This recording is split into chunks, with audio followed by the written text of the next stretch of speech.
Today, I will be doing patient hair transplant. I will complete the beard in this patient by adding hair to the goatee. As you can see here, the donor is from the beard.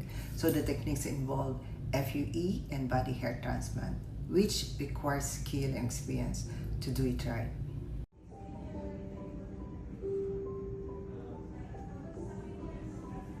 We've used DHI implantation since 2011, a technique that originated in Korea.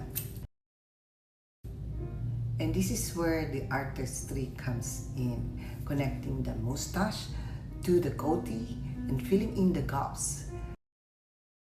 It's a challenging procedure, but I love the artistry behind it. I'm proud to say that our work is natural, and most importantly, the patient absolutely loves it. Mas pogi kasi ang dating.